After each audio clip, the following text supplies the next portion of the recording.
Então, muito boa tarde a todos os participantes. Sejam bem-vindos. É um prazer e uma honra receber a Valéria Barbosa aqui, que vai, na verdade, compartilhar com a gente os conhecimentos dela, a experiência, o que ela tem feito, pesquisado. Então, é muito bom, né? Inclusive, ela já avisou que a gente pode fazer num sistema de bate-papo. Então, quem quiser perguntar ou comentar alguma coisa durante a palestra, ou abre sua câmera e seu áudio e comenta, ou se não, coloca no chat, que daí eu vou lendo para ela e ela vai respondendo, tá bom? Eu vou apresentar para vocês a Valéria. Então, Valéria, super obrigada, viu, pela Eu agradeço. disposição, atenção, tá?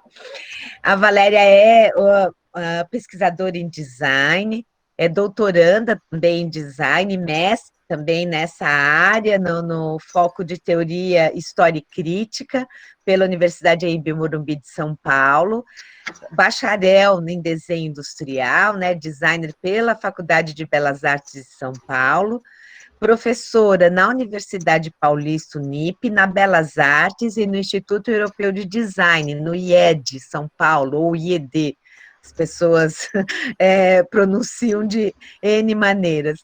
Ela atua, então, há 26 anos com design gráfico, com produto, design efêmero e cenografia. Então, isso é muito legal, vejam que é uma atuação abrangente que relaciona várias áreas e está dentro dessa nossa ideia, né? Que design é algo amplo e que, independente do segmento que você for atuar, né, os conhecimentos dessa área te dão suporte nisso. Então, Valéria, prazer em te receber, sinta-se aplaudida aqui mesmo assim à Obrigada, Mônica. distância. A fala é sua agora. Fica à vontade, então, e seja muito bem-vinda. Muito obrigada, viu? Obrigada, Mônica, pela generosidade, o prazer e a honra são meus. E eu vou dividir aqui a tela para começar a explicar aqui. Já fui treinada pelo Júnior e Júnior é o Zé. Estou com o chat aberto, por isso que eu não estou conseguindo. Espera aí, só um instantinho. Vou apresentar agora. Janela. Vou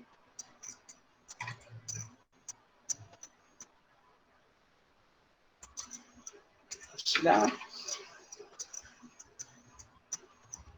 Foi, não. Ah, tá indo.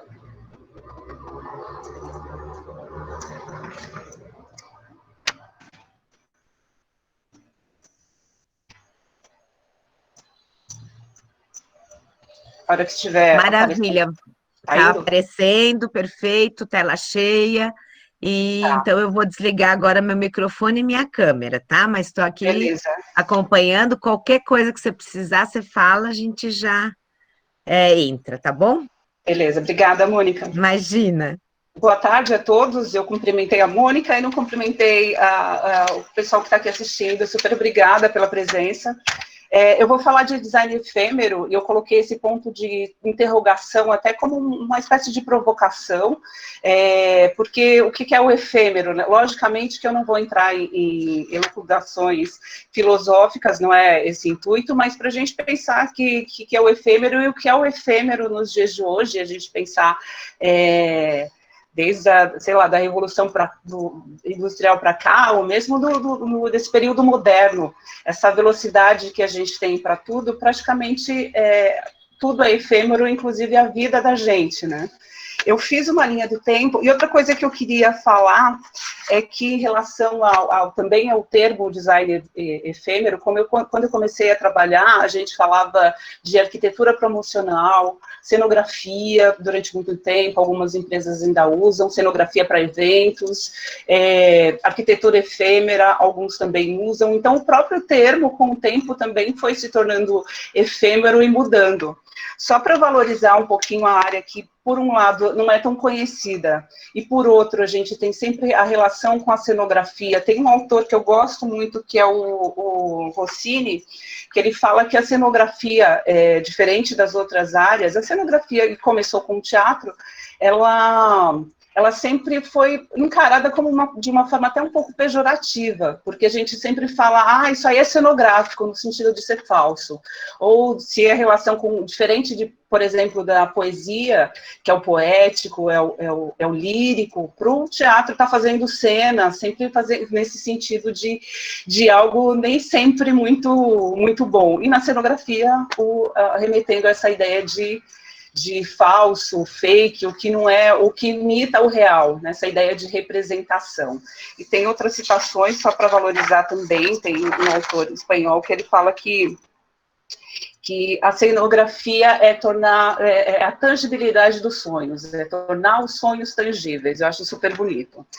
E só para complementar, para valorizar um pouquinho mais, estou brincando, mas todo prazer anseia por eternidade. Mas se experimenta como efêmero. Isso é uma frase do Nietzsche, logicamente com outro contexto. Eu falei que não ia falar de filosofia e não vou, só para a gente descontrair um pouquinho. Vamos lá. Então, efêmero a gente sabe que é aquilo que tem caráter passageiro, transitório, fugaz, ou de curta duração. No meu caso, quando eu comecei a trabalhar nessa área, eu achei que duraria um dia, e eu trabalho com isso há 26 anos.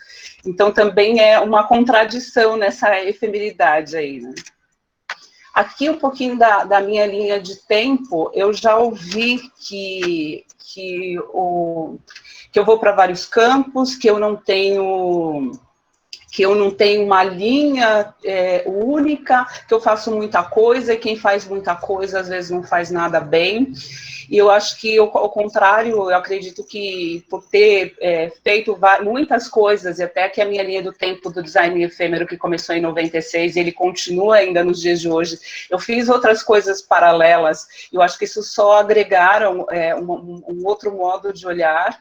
E eu comecei profissionalmente em 89, quando eu saí do Senai, eu fiz artes gráficas, eu entrei para fazer programação visual, lá na época se chamava PVG, e acabei me apaixonando pela rotogravura, que é um sistema de impressão de flexíveis, principalmente para embalagens, e um pouco também na área editorial.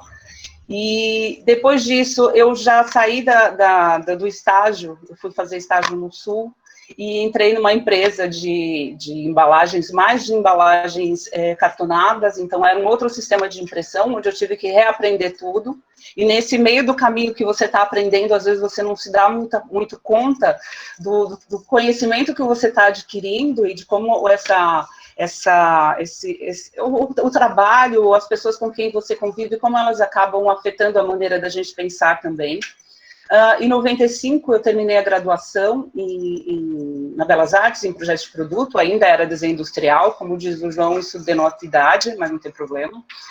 E comecei a trabalhar, o primeiro estágio que eu fiz, eu já tinha um emprego fixo na área de embalagens, nessa empresa onde eu trabalhava, mas eu trabalhava no departamento de qualidade, então eu analisava tinta, papel, tinha contato com o fornecedor, verificava a impressão, se estava de acordo, se era algum problema, então ia muito mais para o lado técnico da profissão. E eu falei, eu termino a faculdade e saio e vou para a área de design, ou vou ficar muito tempo aqui, até porque o salário compensava. Então, mesmo depois que eu terminei a faculdade, que eu já estava estabelecida há um tempo na área, eu praticamente ganhava a mesma coisa do que eu ganhava como técnica. Então, isso também tem um peso, mas eu achei que valia a pena ir por outros caminhos. E o primeiro estágio que eu consegui foi na área de design de embalagens. Era um escritório com um pessoal muito bacana, adorei trabalhar lá. Só que a menina de produção gráfica saiu, e eles me colocaram para fazer produção gráfica. Eu fiquei durante um período, foi ótimo, mas eu falei, saí de uma empresa onde eu ganhava super bem para um estágio onde era um estágio, embora eu adorasse o lugar e as pessoas, não daria para me manter, e para fazer uma coisa que eu já não queria mais. Aí apareceu uma oportunidade, naquela época ainda anúncio de jornal, procurando projetista de estandes. E eu falei, vou mandar meu currículo, e tinha uma moça que trabalhava comigo em atendimento, que era uma figura, o nome dela era Marisa de Jesus Isaac, tá? E pelo nome e sobrenome já dá para entender que era uma pessoa um pouquinho fora do convencional. Ela falou, não, você não vai mandar currículo, você vai lá. Eu falei, mas nem portfólio eu tenho. Ela falou, não, você tem que ir lá. E eu liguei, marquei o horário e fui com o meu portfólio da faculdade, que eram renders ainda feitos à mão. Então, tudo que eu tinha de projeto era o meu trabalho de graduação e os exercícios feitos durante a graduação. Eu não sei se eu estou falando muito alto, tô? Não? Eu acho que não, Valéria. Acho que Tá tá bom. tudo bem, tá tranquilo, é. Então, Pronto, ok. todo mundo Aí falando, tá show, tranquilo. beleza. E eu fui fazer essa entrevista com o meu portfólio da faculdade, então, nesse departamento dessa empresa de cenografia, ou na época ainda se chamava montadora de estandes, a gente trabalhava muito para Volkswagen. O chefe de departamento, que também era um arquiteto, então todos eram arquitetos, eu fui contratada com mais uma arquiteta, ele olhou meu portfólio e falou assim, você sabe fazer perspectiva? Eu falei, sei. Sabia nada, de arquitetura não. Eu fazia render, eu desenhava os projetos da faculdade em outra escala. E aí trabalhei um dia, ele me deu uma planta para desenhar, para quem é mais novo não vai nem saber do que se trata, mas era ainda em papel vegetal, caneta nanquim e normógrafo. Eu nunca tinha usado aquilo. E eu tinha que pegar uma planta dele, passar para o definitivo, na realidade eu tinha que redesenhar a planta dele para depois a gente fazer uma cópia que era para mandar para a produção e para o cliente, que ainda era uma cópia heliográfica. Isso é um processo muito antigo. E eu cheguei em casa nesse dia, falei para minha mãe, olha, ele me deu uma planta, me deu um desenho lá para fazer, ainda era um sistema alemão chamado Octanorm, que a gente usava muito nesse período, então são peças componíveis e que dá margem para criar diversos tipos de propostas, embora hoje eu olhe e acho que tudo igual, mas ele tinha e tinha facilidade de montar e desmontar, e ser encaixotado, e era tudo feito de acordo com o que o cliente pedia, mas não existia ainda uma ideia de ser um projeto muito exclusivo. E para cada peça tinha um nome, que depois eu acabei decorando todos os nomes de tanto usar, e tinha uns montantes, que era o que unia as peças para poder formar a parede. E eu tinha que desenhar aquilo com um círculo de nanquim. E eu cheguei em casa, virei para minha mãe, eu falei, amanhã eu não vou, depois do primeiro dia.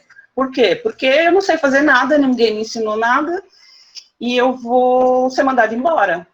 Ela falou, vamos te mandar embora? Eu falei, vamos. Ela falou, então espera eles te mandarem. E eu fiquei lá 5 anos, depois voltei e trabalhei, acho que quase 15 anos com eles. E depois de lá, ainda fui para outras empresas, trabalhei em várias outras um tempo, trabalho com isso até hoje. Eu vou mostrar alguns projetos, alguns iniciais, que os renders estão sofríveis, mas a gente também tem que analisar essa trajetória assim, com um olhar até meio de gratidão de como a gente começou e para onde a gente está seguindo.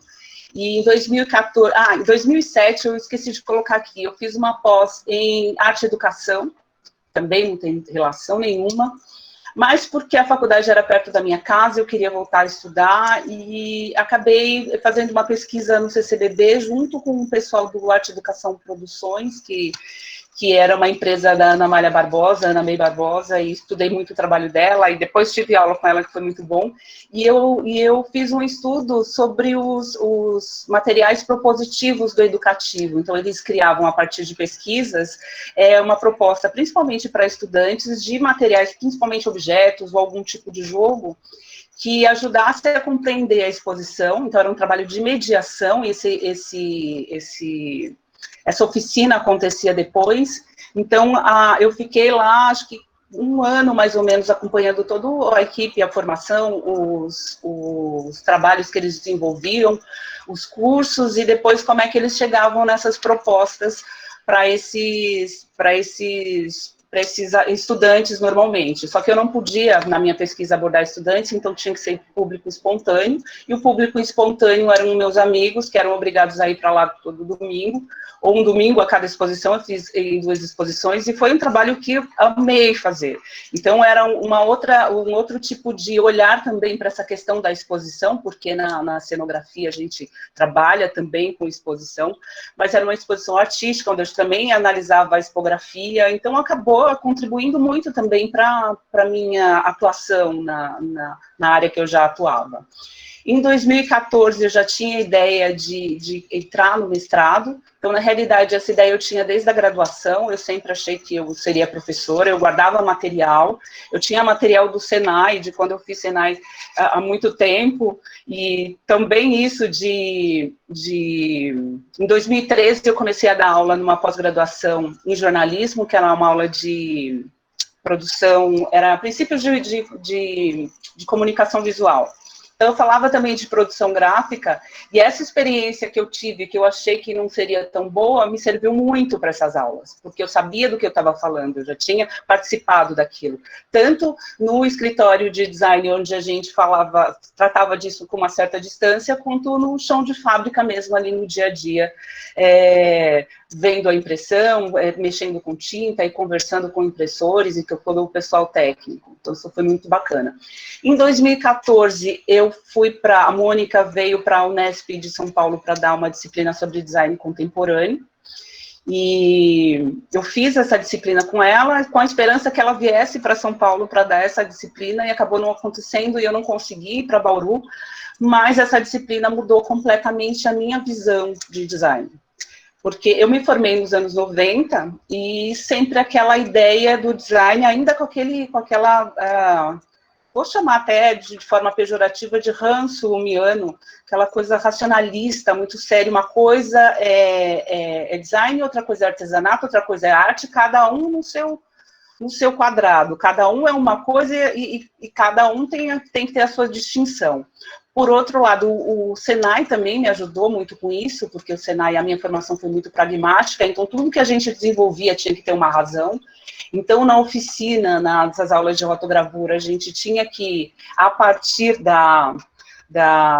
dos exercícios que a gente fazia de impressão ou de análise da tinta, a gente tinha que desenvolver um relatório, então esse relatório tinha que explicar o processo, por que a tinta escorreu menos, se eu colocar mais solvente, que resultado eu tenho na impressão, qual o tempo de secagem na impressão, e isso me deu uma visão muito pragmática, que a faculdade ajudou a complementar, talvez essa seja uma visão minha, porque eu talvez já fosse um pouco assim, e nem tanto a faculdade, mas eu tenho essa impressão que eu acho que eu também só vi por esse lado, até um certo ponto, e por um lado é bom que me dá muito os pés no chão, e por outro lado me impede um pouco de voar um pouco mais. Mas a gente tenta ter essa consciência dessa questão para poder analisar e colocar isso no trabalho. Então, essa disciplina na Unesp me ajudou a entender o design contemporâneo, porque há muito tempo no mercado de trabalho a gente perde um pouco o contato com essa área de pesquisa e de saber o que estão fazendo, como estão fazendo, e quais são esses processos. E essa ideia também foi de resgatar a minha própria história. Por que eu saí da faculdade, comecei a trabalhar com design e depois fui para uma área até então onde só havia arquitetos. Eu falei, cadê o pessoal da minha turma? Ninguém está na área, o que aconteceu? E aí, com essa disciplina, eu comecei a ver que havia outros caminhos, que havia outras produções, que as coisas não eram tão fechadas como eu presumia, e me abriu horizontes. Só que nesse contexto eu não consegui ir para Bauru, por conta de distância e tudo mais, também sempre trabalhando, e eu acabei entrando no mestrado em 2016, terminei em 2018, tratando da questão do design contemporâneo, então continuando abrindo ainda, desbravando um pouquinho mais o que a Mônica me apresentou, E depois, no doutorado, eu continuo. Na realidade, eu acho que eu recuo um pouco mais o tempo para voltar para o design feito por não designers, a partir do acervo do Museu da Casa Brasileira. Então, a pesquisa ainda não está fechada, ela está se delineando, ainda tem muitos pontos de interrogação. Então, vou começar aqui mostrando alguns projetos. Isso aqui ainda é projeto da faculdade. Como eu trabalhava com embalagem, e o meu chefe era o mesmo chefe da criação, eu tinha contato, eu sabia fazer o desenho, eu sabia onde eu teria que colocar os descontos e tudo mais. Então, são os trabalhos feitos para a faculdade, e eu acabei fazendo o mockup, e hoje eu só tenho as fotos, até procurei e não estou encontrando mais esse material. Então, essa primeira... Também com essa ideia de... principalmente nesse primeiro modelo aqui, desenvolver uma embalagem sem grandes preocupações com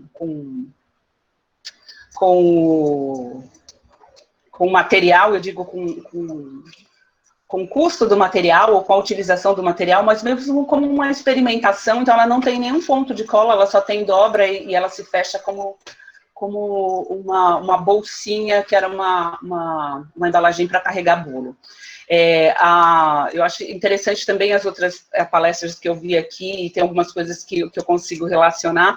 A Lucy comentou da embalagem, que é uma questão muito séria, e é mesmo, e o único mercado, acho que dos poucos mercados que não tiveram não foram muito afetados pela pandemia, foi justamente o mercado de embalagens, porque a embalagem não é só proteção, né, tem uma série de questões, mas eu nem vou me alongar nisso. Então, os primeiros projetos que eu fiz eram desenhados à mão, com perspectivas feitas à mão, que eu acabei me virando, aprendendo a usar, pintando à mão, às vezes fazendo uns fundos com spray, então era bem divertido. Era um outro tempo, assim, para cada projeto, então a gente não fazia como hoje faz no computador, tudo muito mais rápido, embora, como também já foi falado, tecnologia nenhuma substitui, ou ferramenta, ou técnica nenhuma substitui o pensamento e o coração. E aí eu tenho esse projeto, ele é de 2002, foi numa empresa que eu trabalhei durante foi pouco tempo, e eles faziam muita cenografia, isso aqui era uma abertura de um evento, até o logotipo era muito ruim, isso não é meu não. E era para passar na entrada do evento essa ideia de algo maluco, algo totalmente fora do convencional. Então, a gente tinha uma escada ali que não dava para lugar nenhum, e esses materiais, o dono da empresa era uma pessoa que recolhia muito, então ele tinha absolutamente tudo, quanto é tipo de medidor, e a gente acabou usando de hidrômetro, e ele tinha um estoque, aquela torneira ali que sai da parede, que dá na escada, a cadeira recortada, enfim, esses espelhos que lembram aqueles espelhos de parque de diversão, esses manequins que saem do piso. Então, era só uma ideia.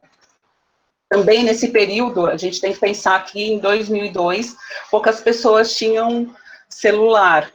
Então, essa cabine a gente fez para a Gradiente, acho que a Gradiente acho que nem existe mais hoje, e ela chamava Mediz, então era um serviço da Gradiente, como antigamente a gente tinha nos telefones, a gente ligava para a Telesp para o serviço de despertador ou previsão de tempo, a Telesp já não existe há muito tempo, eu entregando. E ela era uma cabine que foi instalada em, eu não sei em quantos shoppings, se foi um só, e você apertava uma tecla, chamava Mediz, e de acordo com o número ela te dava uma informação diferente. Hoje em dia isso é impensável, porque todo mundo tem isso já no bolso.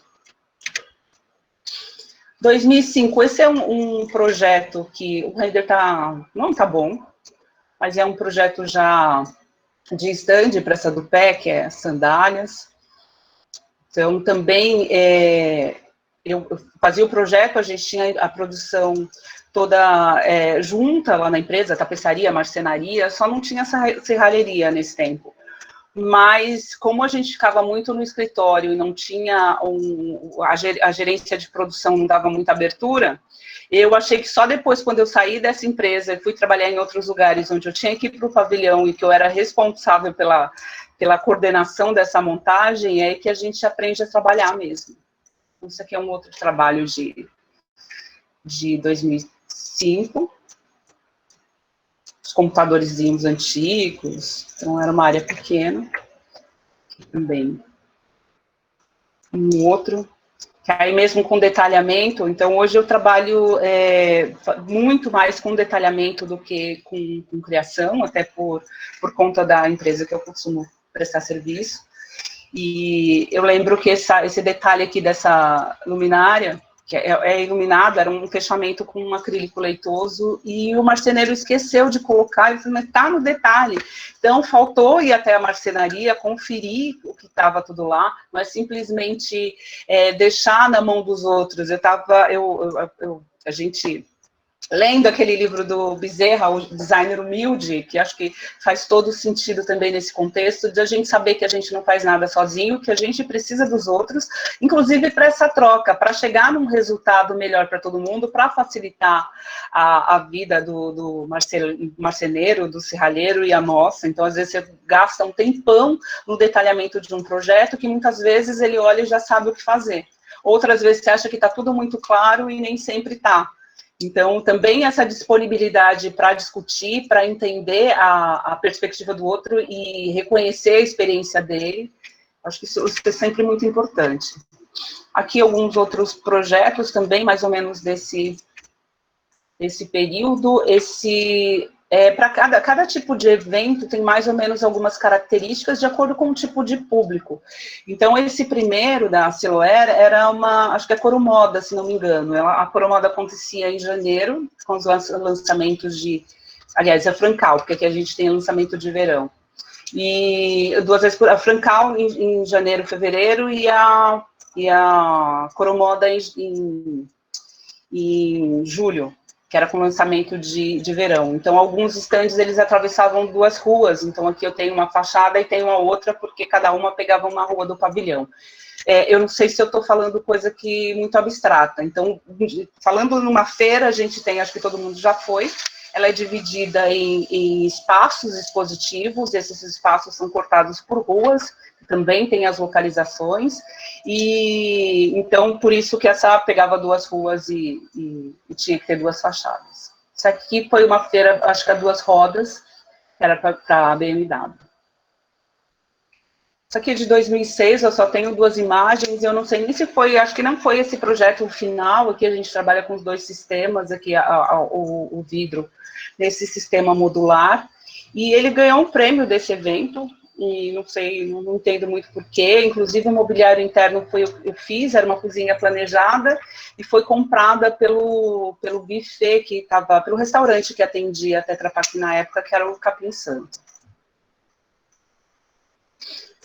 Aqui é uma outra cenografia que já é um outro universo, então essa área, o bacana é que não existe rotina, não existe projeto repetido, dificilmente você consegue aproveitar alguma coisa de um para outro, e embora sendo a mesma pessoa que cria, existe sempre alguma identidade, e esse aqui foi para um evento da Sociedade Paulista de Dermatologia. Então, eles tinham um congresso que aconteceu na Bienal e eles queriam fazer uma parte educativa para receber escolas que demonstrasse a pele, os folículos e os pelos e doenças de pele no corpo humano. Então, essas aqui são alguns esquetes ou croquis, né? E esse trabalho eu fiz em parceria com um amigo que eu estava falando antes. A gente sempre tem alguns anjos que auxiliam a gente, se a gente tem disposição para aprender, sempre encontra pessoas generosas para abrir e ajudar a gente a enxergar o caminho. E esse aqui foi tudo à mão, porque eu tinha que desenhar à mão e dividir com ele, eu fazia uma parte e ele fazia outra. Então, eles estão aqui, do jeito que a gente podia fazer, isso já é antigo, hoje dá para fazer coisa muito mais sofisticada. Aí eu estava olhando esse aqui também de doenças venéreas, e é o coronavírus, gente.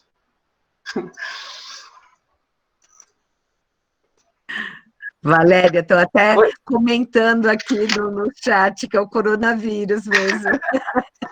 Eu não Me consegui ver, mas, divertindo né? aqui.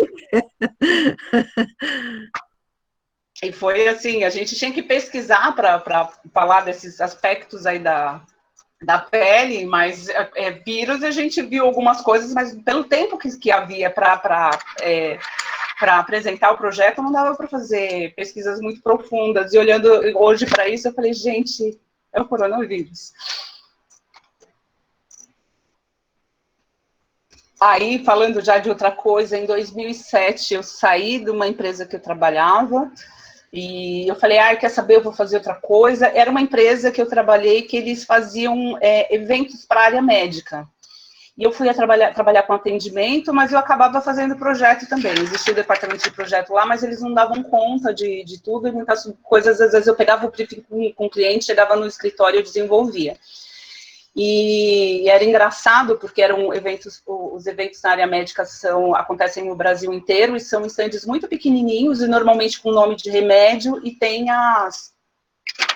cada evento tem um nome, então as conversas no meio do escritório eram muito engraçadas. Você está no câncer de pulmão? Não, estou no diabetes. Era uma coisa assim, quase depressiva, mas era uma turma bem divertida. Aí eu saí dessa empresa, porque eu não achei que já tinha dado, e eu falei que eu vou fazer outra coisa. Aí, trabalhando com cenografia e tendo sempre contato com a Tetra Pak, eu trabalhei em vários projetos deles, em parceria com outros amigos também, eu desenvolvi uma sandália, um desenho, a partir do material reciclado deles. Acabou indo para a mão deles, o pessoal tem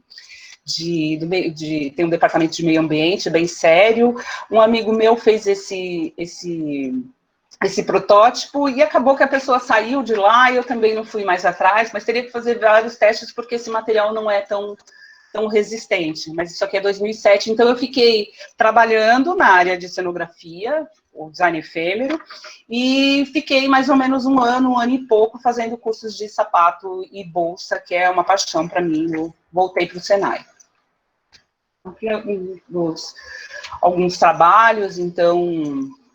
no final, a gente tinha que criar uma coleção. No meu caso aqui, essa coleção foi inspirada no Gabriela Cravo e Canela, então, algumas mulheres do Bataclan, anos 20, outras as meninas mais de família. Então, tinha também uma linha masculina, tinha uma linha para a Gabriela, que eram completamente diferente desses. Então, e tudo desenhado à mão, então sair do computador e voltar a desenhar à mão é uma delícia, né? Então, aqui também, nesse desenho, aquela coisa de que a ferramenta nem sempre ajuda, e às vezes a gente tinha que tirar partido dela. Eu fui desenhar esse sapato, eu fui pintar, e a canetinha falhou. Eu falei, agora? Falhou, ferrou, que eu vou ter que fazer o desenho todo de novo. Não é computador, Ctrl+C, Ctrl+V, faz um teste. E no fim eu falei, mas não é que o efeito ficou bom, e aproveitei e fiz o resto com essa canetinha falhando, e deu o brilho que eu queria. Aqui também algumas bolsas, aqui a inspiração foi México, acho que o Toniel está aí, né? Mas também tudo feito à mão, e depois um recorte, por isso não está uma coisa super profissional, mas muito mais para mostrar esse desenvolvimento e como era apaixonante trabalhar com isso também. Eu cheguei a ter uma pequena produção durante um período, aí depois me chamaram de novo para a empresa onde eu trabalhava, e eu acabei voltando. E esse trabalho é de 2008, o render também tem alguns probleminhas, mas para Bahia Mido, já é uma outra linguagem. Isso aqui pequenininho para Pirelli, então para cada tipo de produto a gente tem que pensar também numa cenografia, porque o público também é outro. Então, que produto que vai ser exposto, como ele vai estar exposto. Então, a gente tem que pensar na iluminação, a gente tem que pensar na exposição do produto, a gente tem que pensar na recepção desse cliente. Nesse espaço aqui era muito pequeno, já não havia essa ideia de entrar nesse espaço. Aqui, esse projeto é de 2009, são fotos, então, para Jatobá. Jatobá fabrica pastilhas, inclusive tem umas pastilhas acho que com banho de ouro, alguma coisa assim, e o pessoal do departamento de arquitetura deles também participou, deu palpite, conversou muito comigo sobre o projeto, então foi bem bacana. E algumas fotos que eu não coloquei, por exemplo, nessa área aqui tem uma vitrine e ela é toda revestida com uma pastilha que é projeto do Rosenbaum, e ele fez essa ambientação. Do outro lado tinha, eu não vou lembrar o nome da estilista, também tinha um espaço que era dela, uma moça que trabalha com estampas, tem um trabalho super lindo. Então, a gente teve que levar o pessoal da Jatobá, teve que ir para a empresa para montar esses displays, então aqui eles corriam, então a gente tinha uma estrutura metálica, então essa ideia de como é que a gente faz, então você tem que ir por outros caminhos, então foi uma pessoa aqui que trabalha com box de banheiro, então com essas esquadrias mais simples. E aí a gente tinha que ter a madeira ali para receber esse revestimento, se foi para o pavilhão já pronto. Ao mesmo tempo, a gente tem que pensar em estruturar esse teto. Então, tem que ter um pilar aqui, vamos aproveitar para colocar um expositor de produto. Tem que ser convidativo. O próprio material do piso também era do cliente, então a gente teve que entrar antes para colocar esse piso lá, porque não daria para transportar. E eu trabalhei nos últimos 2, 3 anos com a Deca, principalmente com o pessoal da... Ai, gente, como é o nome da... Eu tô ruim. Que é do grupo da Deca, e eu vou lembrar daqui a pouco. E a gente também trabalha nesse sistema de ter que ir lá antes, colocar o piso. Veio o pessoal de uma outra empresa que eles indicam para fazer essa colocação desse piso, desse revestimento, e várias partes da parede também tem esse revestimento, então é um trabalho bem mais complexo. Aqui, esse também é de 2009, esse também foi um trabalho que eu fiz em conjunto, e era acho que 50 anos da revista Cláudia, e eles queriam fazer uma exposição com os vários departamentos. Então, ia ter a parte de moda, que ia ter um desfile, ia ter a parte de amor e sexo, outra parte de relacionamento. Por isso, essa ideia da cenografia.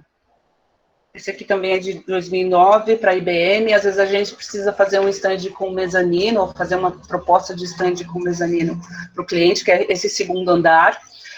Nessa empresa que eu trabalhava, essa estrutura interna, ela tinha assinatura de um engenheiro, então a gente já tinha as peças prontas, era só mesmo organizar essa montagem, sabe?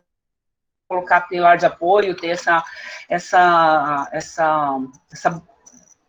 bandeira aqui, que é para esconder a diferença do piso, e saber o que vai pontalete, vai revestimento, vai tábua de compensado, enfim. Que é um outro também, esse com mezanino, eu coloquei aqui, tá uma parte interna para a gente ver, com questão da escada, e, às vezes a gente até planeja algum elevador para passar alimentação da cozinha, que normalmente fica na parte de baixo para a parte de cima.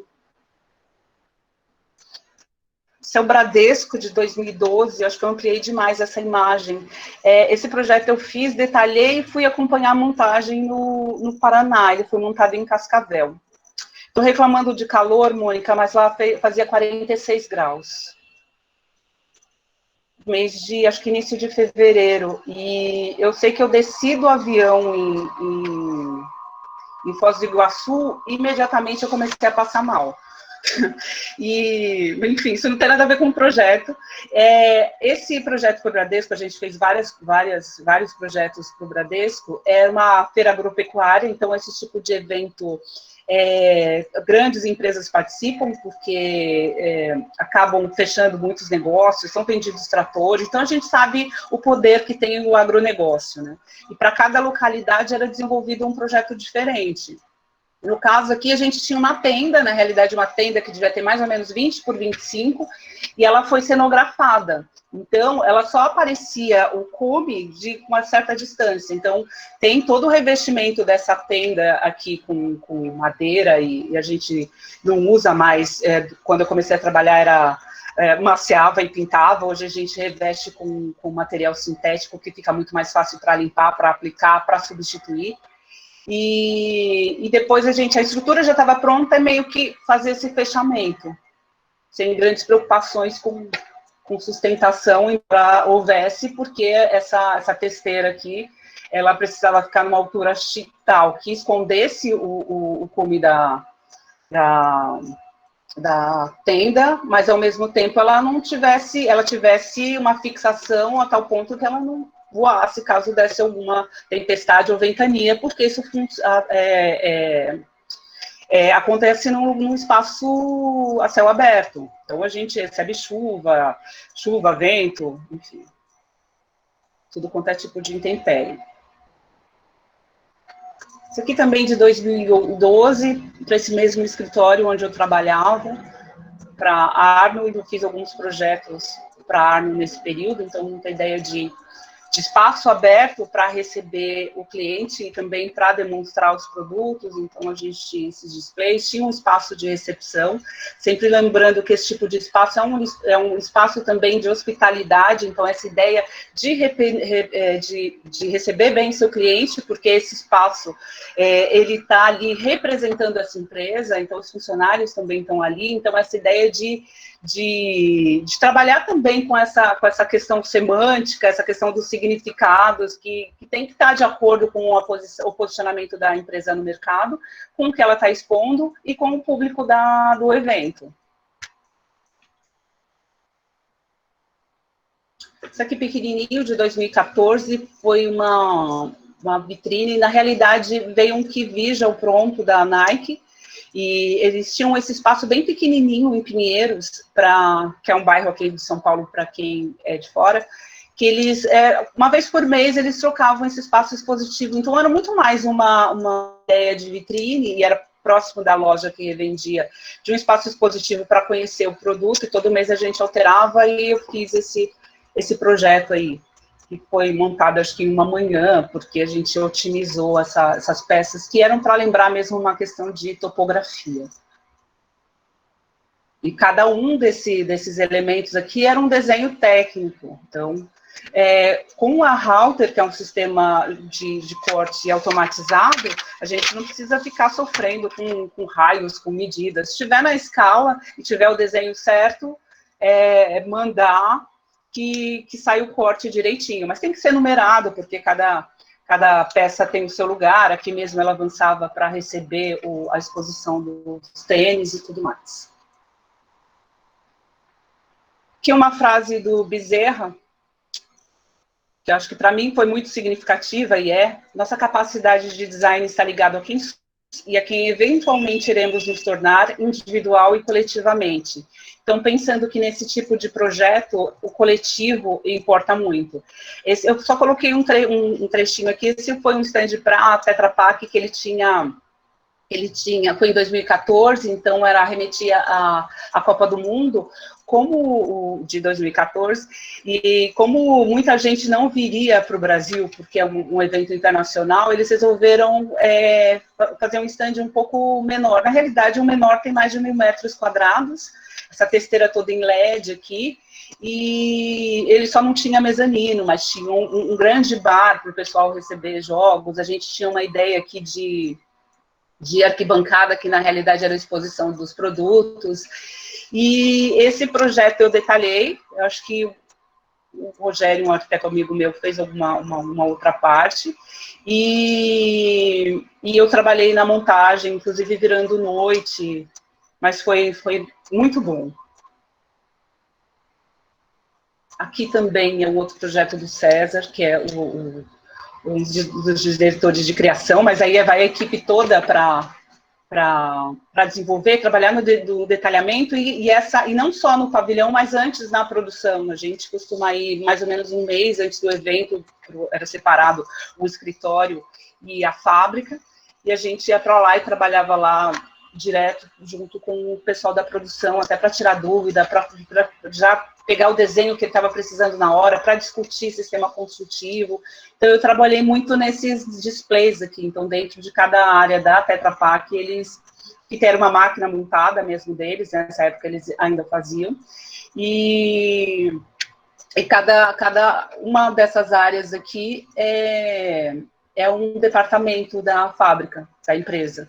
Então, também tinha muita discussão, quem pega mais espaço, quem pega menos, onde está o fulano, tem que pegar... Mas é sempre muito dinâmico, não existe rotina. Opa, deixa eu voltar. Esse aqui é de 2016, o render está sofrível. E também uma coisa que eu nunca tinha feito, que era esse espaço para Itaipava, sou eu aqui em cima. E quem dera, né? E a gente tinha que fazer um chuveiro que ficasse na praia, e era uma lata, lembrando uma lata de cerveja, mas era um chuveiro para banhistas, e ele tinha que ficar na areia. E a gente quebrou a cabeça para saber, logicamente que não eu sozinha, mas o pessoal de produção também, como é que a gente faz para colocar uma caixa d'água na areia? Quantos metros cúbicos a gente vai ter que cavar para esconder essa caixa d'água? Aí a gente descobriu uma empresa que fazia caixa d'água inflável, mas não dava tempo de produzir. No fim, a alternativa mais simples e a mais rápida, e talvez a mais óbvia, mas a gente nunca pensa nisso logo de início, porque o óbvio nunca é óbvio, né? Só depois que a gente resolve, era fazer uma parceria com um quiosque. Então, isso foi na praia do PP, no Rio de Janeiro, a gente fez uma parceria com um quiosque, e ele fornecia água para o funcionamento do chuveiro. Ficou durante o verão de 2016.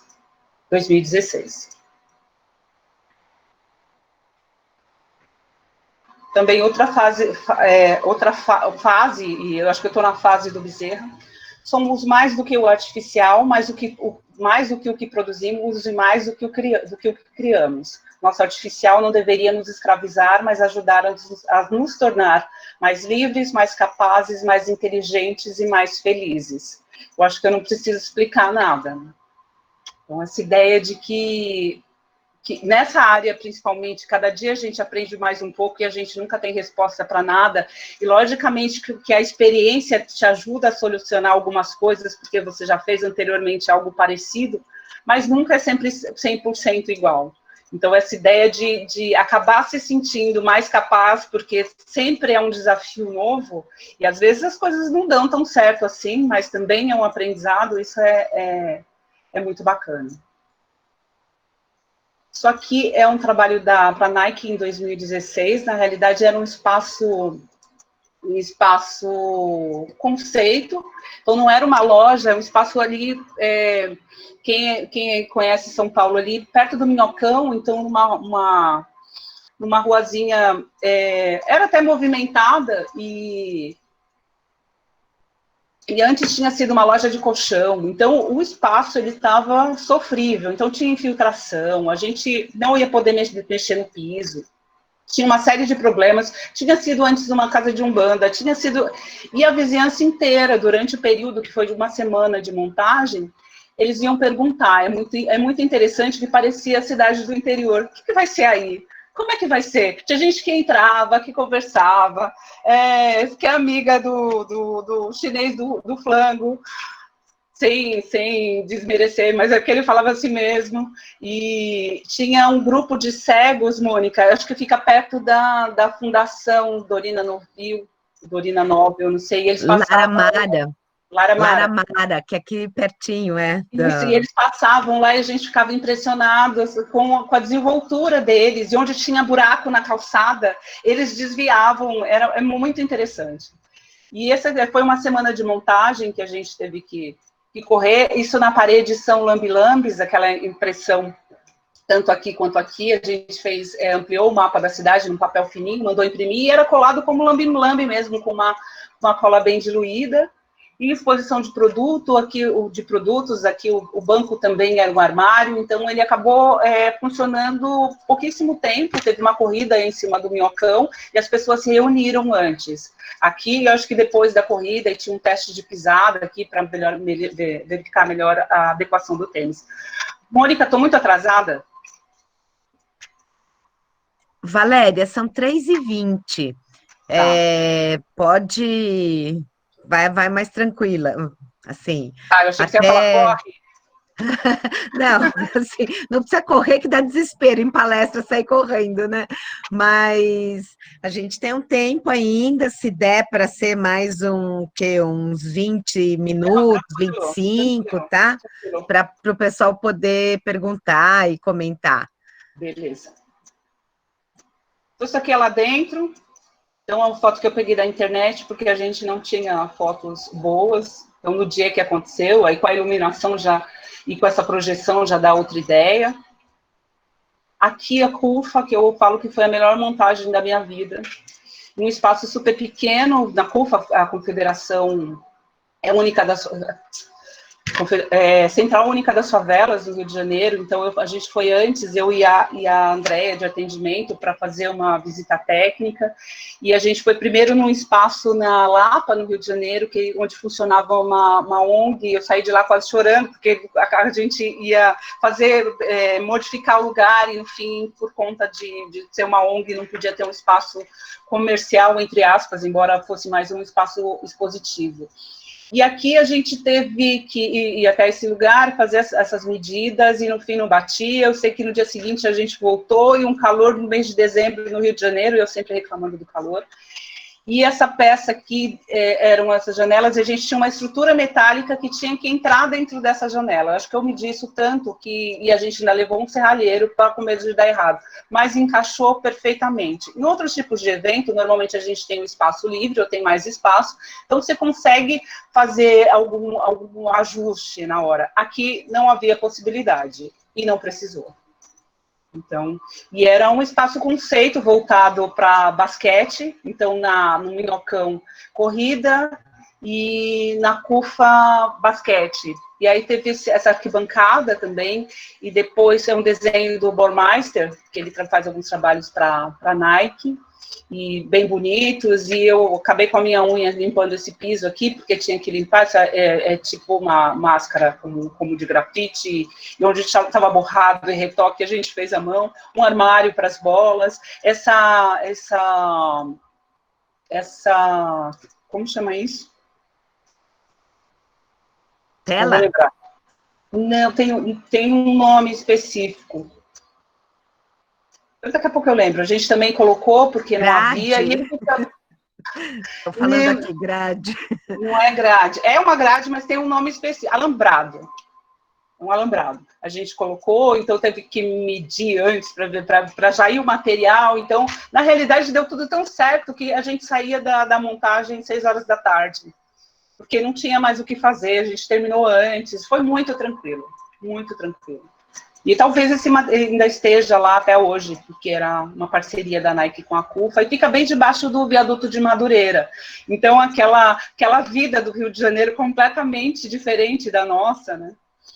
Aqui, outros trabalhos de 2019, eu não coloquei 2018, eu não sei, só depois que eu vi que não tinha 2018. Em 2018 eu fiz muito detalhamento.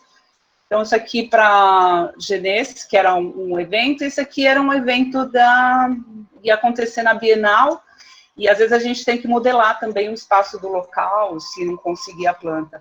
Então, ia ter um espaço para patrocinadores e outro para expositores. Era uma feira beneficente. Não sei se aconteceu. Isso aqui já é 2020, então...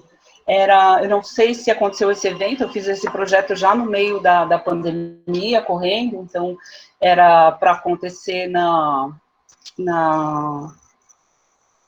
Memorial da América Latina. Então tem aqui o palco, tinha a parte de credenciamento, tinha esse lounge aqui para os convidados. Isso aqui também é desse ano, acho que foi o último evento do ano, que era um evento para investidores. Então, a gente tinha 2 momentos, um momento palestra, outro momento almoço. Isso aqui fiz para uma amiga minha, é um cenário para blogueiro ou para digital influencer, para ser mais chique. Então, o mesmo cenário que possibilitasse vários tipos de uso. Então, essa mesa aqui que ela gira e vira um outro espaço, aqui pode receber um convidado, nessa outra situação também, e tinha mais alguma coisa que era usar esse fundo aqui, que agora já Tá, mas essa era a ideia dele ser 3 em 1, e já considerando o espaço da câmera e tudo mais. E a ideia era para uma pessoa que falava sobre o mercado financeiro. Isso aqui também é da Ju, então ela tem esses Instabots, que são espaços instagramáveis, cada vez a gente vai ver mais isso, essa questão da experiência, ativação de marca, agora muito mais até do que esses grandes eventos, acho que futuramente é isso que vai acontecer, cada vez eventos mais exclusivos e sempre com esse espaço para você poder postar, então eram alguns exemplos aqui de cenografia para esse espaço pequenininho que tem 2 por 1. Aqui é outro também. Valéria, a Wendy, que é a professora e arquiteta lá de Oaxaca, ela está perguntando se você já teve cenografias que não puderam ser realizadas e por que não foram realizadas. Há muitas. Primeiro que tudo é concorrência. Então, às vezes não fecha pelo projeto, às vezes não fecha pela verba. Muitas vezes o cliente desiste de participar por qualquer motivo. No caso da Nike, foram umas questões burocráticas, esse evento só aconteceu um dia, esse do Minhocão, da CUFA deve estar lá. Outros que a gente foi atrás, desenvolveu o projeto, acabou não saindo do papel por outras questões legais. Muitos, isso acontece sempre, por isso que a gente não dá para se apegar demais. Isso aqui é de 2020, esse aqui é o escritório da GTM, que é a empresa de cenografia onde eu presto serviço. Então, eu fiz isso agora em janeiro, e na realidade eles já tinham essa estrutura aqui em Metalon. Se vocês repararem, uma estrutura parecida que eu tenho aqui na minha estante, e que eu também desenhei, eu acho que todos os móveis da minha casa é super grande, fui eu que desenhei, e eles tinham essas estantes, mas em outros tamanhos, então era para reaproveitar o material e também alguns cubos prontos, e acabou ficando assim, desenhei a mesa, enfim, a partir de uma estrutura que eles também já tinham. Se é uma outra vista, logo da entrada do escritório, então são 3 empresas diferentes e cada uma ocupa um espaço ali do pessoal de produção e a área fechada para o pessoal de administrativo de cada uma delas. Isso aqui eu fiz agora também no meio da pandemia, eu só trouxe uma plantinha para a gente ter uma ideia. E eu tenho também detalhamento, depois se der tempo e alguém quiser ver de algum deles, para ver como é que é feito. E era um evento, que eu não sei nem o nome do cliente, até porque acho que nem tinha, acho que ia ser oferecido, e era para um espaço para assistir um jogo, alguma coisa assim. Mesmo que eu tivesse detalhes, eu também não poderia falar, mas eu não tenho. Então, a gente foi fazer uma VT nesse espaço, que é enorme, ali na Barra Funda, bem perto do Palmeiras.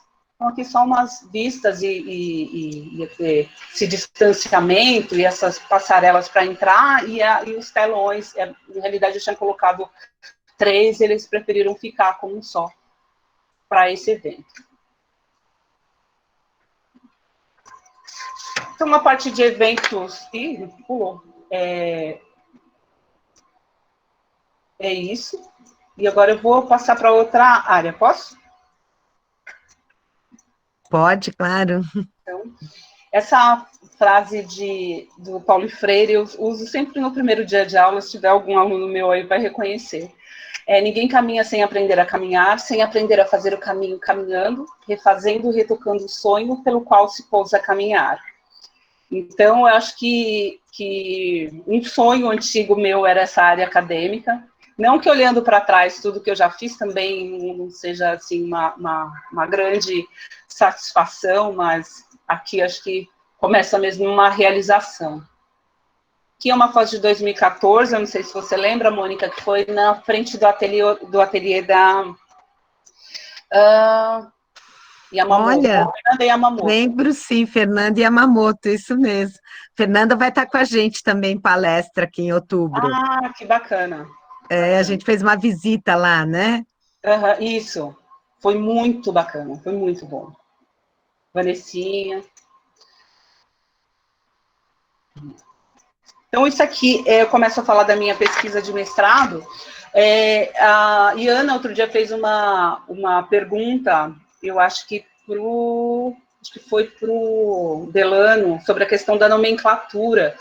E na realidade, eu estava usando uma nomenclatura, esse é o título do trabalho, e eu estava usando uma nomenclatura de vários autores, e a partir da minha pesquisa, da entrevista com os entrevistados, eu vi que aquele conceito que eu estava empregando não tinha exatamente a ver com o trabalho deles, não retratava o trabalho deles. Então, eu precisava de um outro nome.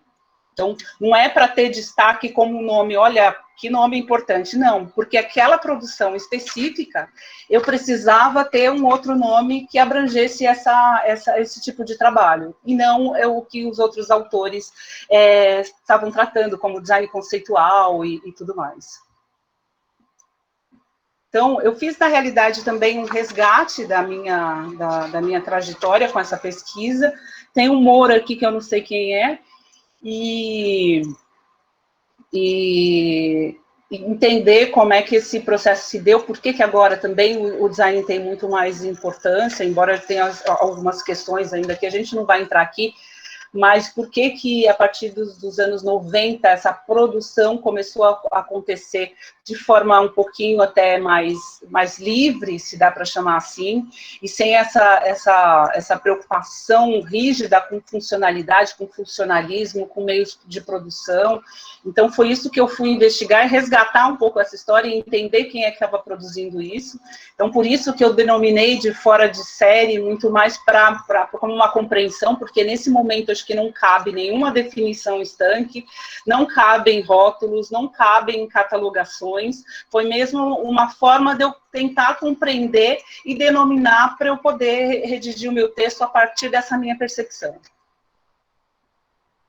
Então, uma coisa que eu percebi, que esses meios de produção, como é que se dava a prática e os meios, então essa produção começou a ser vista e ser divulgada a partir de produções em pequenas séries ou séries limitadas, os meios de circulação, inicialmente em galerias, em mostras de design, premiações da área, e também em museus de arte.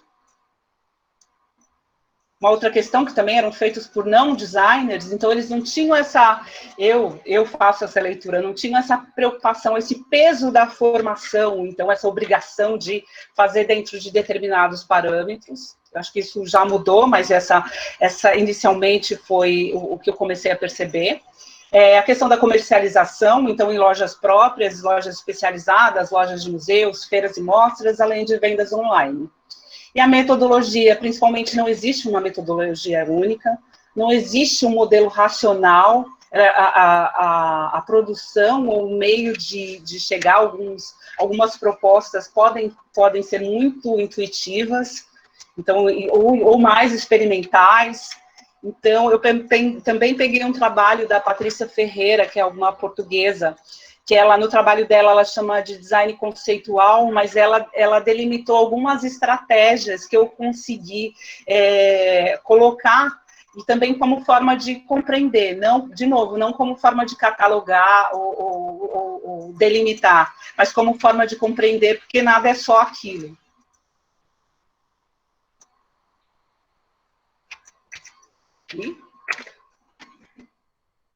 Com preguiça.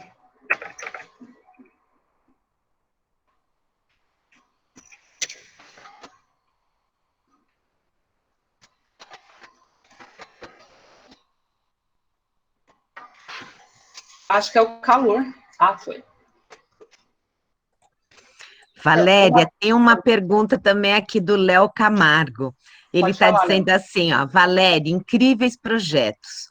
Sou aluno de design na Unesp, e na habilitação de produto, tive a oportunidade de fazer um projeto que lembra um pouco os que você mostrou, onde o tema era vitrinismo, no qual refizemos o interior de uma loja de calçados. Como era trabalho de uma disciplina de projeto, não fazemos nada fora do virtual. Queria saber, nessa área, você se sente mais contemplada na área de criação ou na montagem real do local? Eu faço as duas coisas. Eu sempre fiz as duas coisas. Depende muito mais da empresa onde você vai trabalhar. Onde eu comecei, na empresa que eu comecei, a gente tinha que fazer... Eu comecei com a ilustração à mão. Mas acho que em menos de um mês eles já falaram, faz um projeto aí. E foram me ensinando. E aí eu fazia o projeto, o render e depois o detalhamento. Só que lá eu não ia para montagem. Depois eu fui trabalhar num escritório onde eram 3 sócios, 3 arquitetos. Então eu só fazia detalhamento e acompanhava a montagem. Eu não criava nada. Ou quando me davam alguma coisa para criar, era assim: ah, tem um balcão branco para criar. Ele tem 2 metros de comprimento, ele tem 1 metro de altura, 50 centímetros de profundidade. É branco. Você desenvolve? Mas, por outro lado, para mim era frustrante, mas eu aprendi muito indo para o pavilhão. Eu ia desde bater piso até entregar para o cliente e ia na desmontagem. Porque muita coisa era reaproveitada, então eu tinha que ir lá para ver como é que voltava para dentro do caminhão. Nessa empresa onde eu trabalho bastante, já há pelo menos uns 10 anos, eu faço mais detalhamento, mas no detalhamento você também tem muita parte de certa forma, de criação, ou tentar procurar um melhor meio de tornar aquilo viável, né, de viabilizar uma ideia. E eu gosto muito, porque para mim é sempre um desafio. Tem coisas que eu falo, gente, como é que eu vou fazer isso? O Salão do Automóvel do ano passado, me passaram para fazer uma testeira, que ia ser toda em ferro, e essa testeira era inclinada, ela tinha, acho que 30 metros de comprimento, e ia receber um painel de LED com 22. Isso pesa muito, muito. E desenho só não ia ajudar. E eu acabei fazendo uma maquete, mal e porcamente, mas consegui cortar na router e cortar uns pedaços para o serralheiro também entender. A gente pré-montou, e mesmo assim no pavilhão ainda deu dor de cabeça, até conseguir montar e deixar do jeito que deveria ser. Então, eu acho que, assim, eu conheço outros designers que trabalham na área, mas muitos só fazem o render, trabalham com 3D, pegam um projeto, outros fazem a criação também, mas muito poucos, até onde eu sei, eu também posso estar falando bobagem por desconhecimento, muito poucos, que eu conheço, pelo menos, fazem a parte de detalhamento de executivo. Que é entender como faz, é conversar com o serralheiro, conversar com o marceneiro e tá lá para ver a coisa acontecer. Especificar material também. Então, eu sou sempre do mais seguro, e precisa ser, e alguns elementos a gente precisa também de assinatura de um engenheiro, mas não é nenhum bicho de 7 cabeças, não. Voltando aqui, eu respondi, não sei. Acho que sim, né, Léo?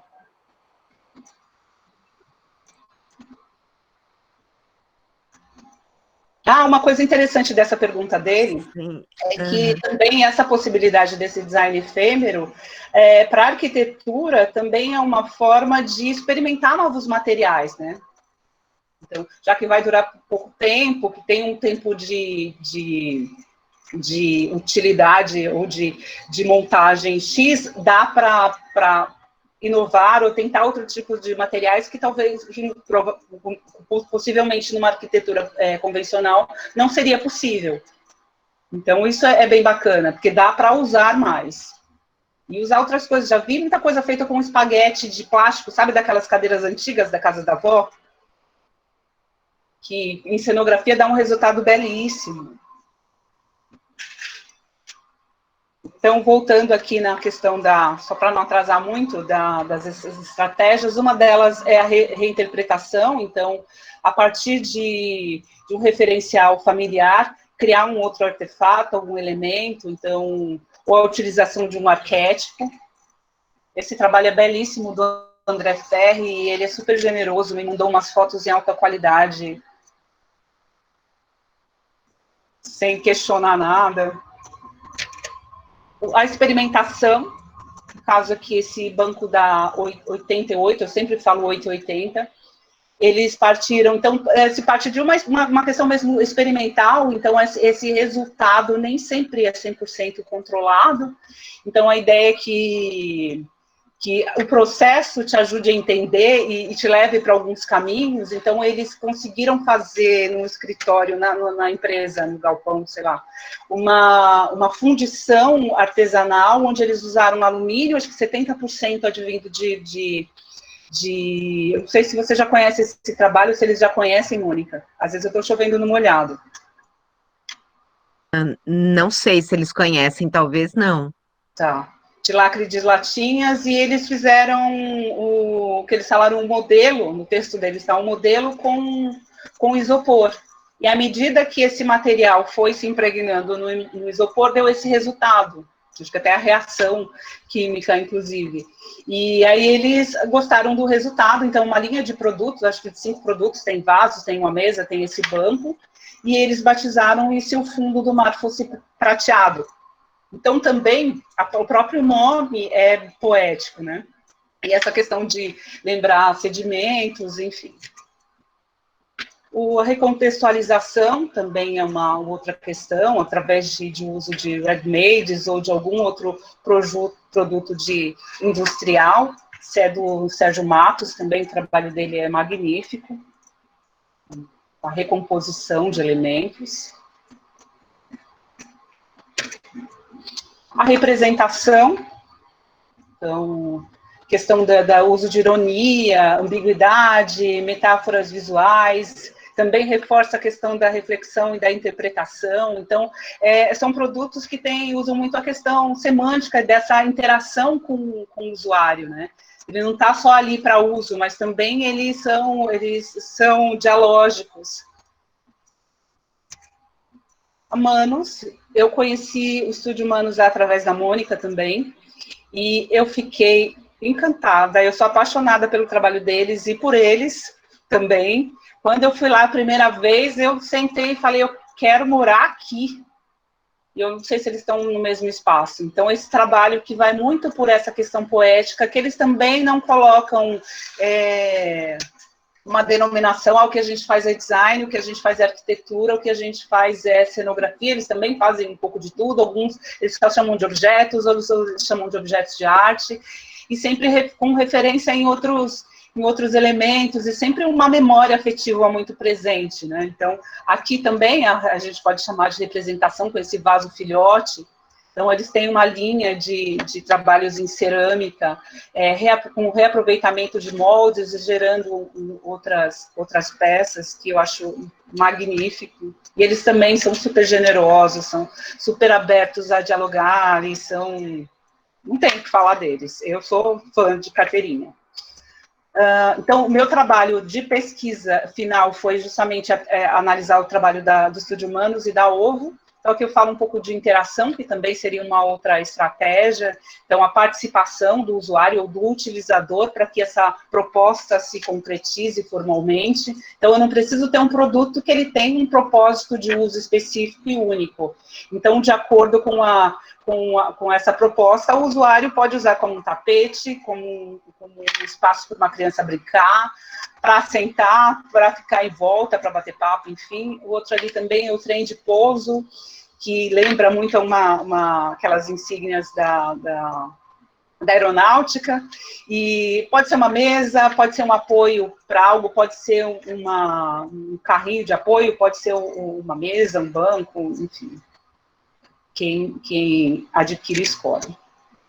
E aqui, finalmente, eu chego aqui na minha proposta de doutorado, ainda se delineando, então ainda está bem em fase inicial. Então, o que eu discuto inicialmente é a produção de não designers na exposição do acervo do Museu da Casa Brasileira, então vai por essa questão do vernacular, que também é um termo um pouco discutível.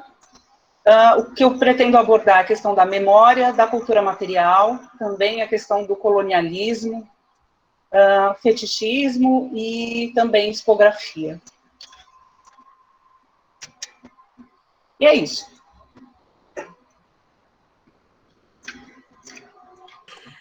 Valéria, obrigada, viu, por trazer toda essa visão, né? É muito legal, inclusive, porque muitas vezes quando a gente está fazendo curso de design, né, seja gráfico, seja produto, não se tem muito essa dimensão de que você pode falar, você pode atuar num campo tão abrangente como é o design efêmero, né? Ou esse campo de eventos, porque aí envolve tanto a expografia, o design expográfico, envolve toda essa questão da própria cenografia, né, dos materiais, né? Material de Então, ponto de venda, displays, pois é, mobiliário, eu criei sinalização, né? Acaba também sinalização, sim, sim. relacionando com a sinalização, com as fachadas, então isso é muito legal. Eu acho que é muito bom que todos que estão aqui vejam isso, né? O Carlos Zardo Júnior, ele fala, a sua fala foi incrível. Uma pergunta: como fica o equilíbrio do pensamento teórico de design e sua aplicação prática mercadológica?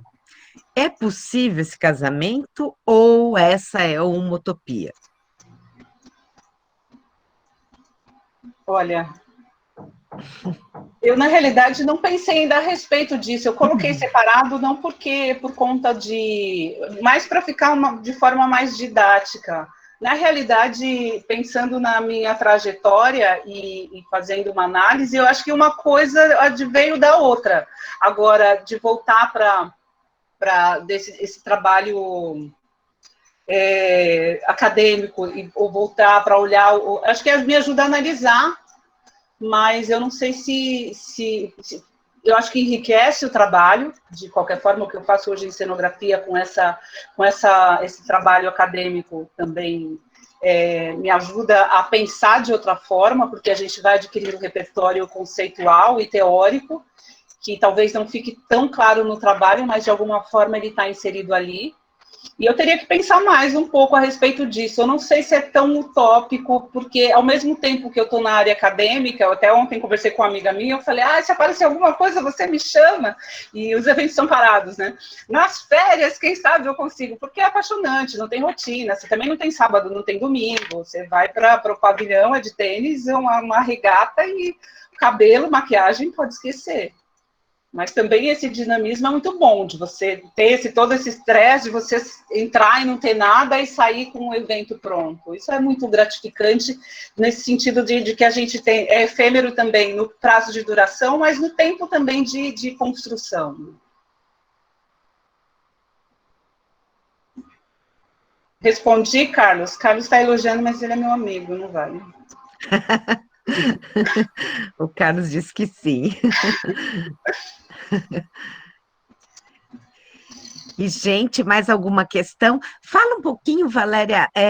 A Lara está elogiando também, ótima palestra, lindos trabalhos, amou o estilo dos sapatos. A Raquel Obrigada. Romano, a Raquel tem uma Uma pergunta. pergunta. Raquel, você quer abrir a câmera ou você quer Oi, que eu estou leia? abrindo a câmera. Pronto. Oi, vocês estão me vendo? Sim.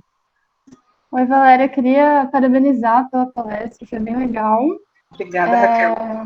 E eu queria saber, nessa questão de você ser mulher nesse mercado de trabalho, como que foi, se você passou por alguma desigualdade, alguma situação, e como você enxerga o papel das mulheres nesse mercado de trabalho do design.